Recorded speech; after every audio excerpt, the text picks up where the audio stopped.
Kembali lagi di channel Cumi Fis, curhatan mahasiswa fisika.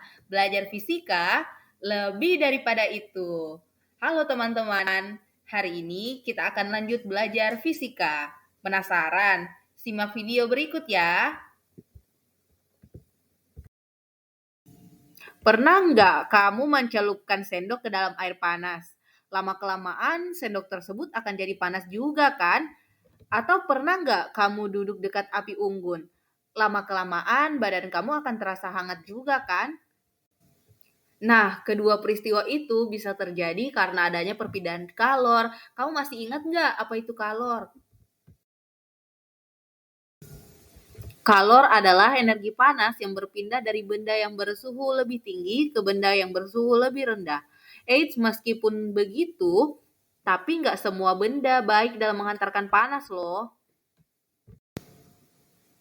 Benda-benda di sekitar kita digolongkan menjadi dua macam, yakni benda konduktor dan benda isolator. Benda yang bersifat konduktor bisa menghantarkan panas dengan baik, contohnya seperti tembaga, besi, air, timah, dan aluminium.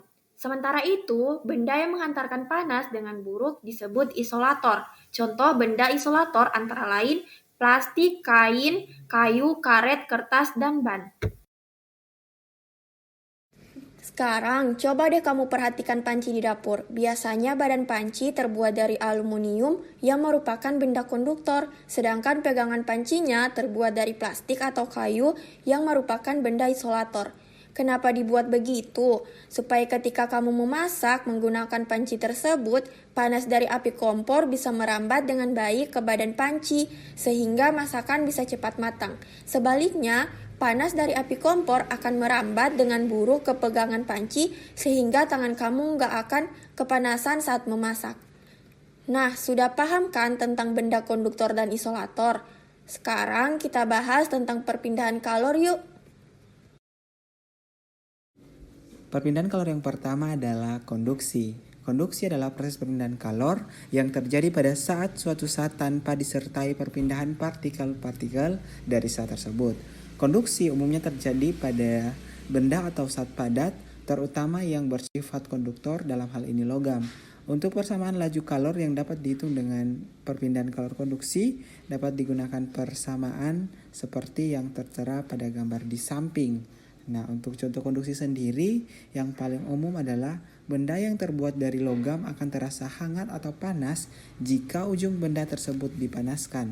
Misalnya, ketika kita memegang kembang api yang sedang dibakar atau memegang penggaris besi yang ujungnya dipanaskan dengan lilin, maka di ujung benda tersebut akan terasa panas. Kemudian perpindahan kalor yang kedua adalah perpindahan kalor secara konveksi. Konveksi adalah proses perpindahan kalor yang terjadi pada suatu zat dengan disertai perpindahan partikel-partikel dari zat tersebut. Konveksi umumnya terjadi pada fluida, yaitu zat cair ataupun zat gas. Untuk persamaan laju kalor konveksi dapat dihitung menggunakan rumus yang tertera pada gambar di samping.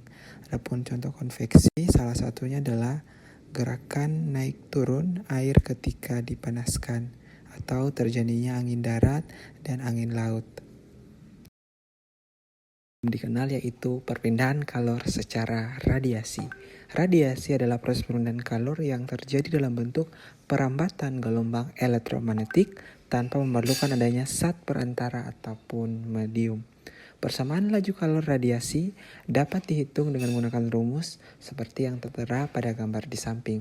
Contoh radiasi dalam kehidupan setiap hari adalah panas matahari yang bisa sampai ke bumi walaupun melalui ruang hampa di luar angkasa. Nah, sudah paham kan tentang perpindahan kalor? Untuk penjelasan suhu dan kalor lainnya, nantikan di video berikutnya ya. Sampai jumpa.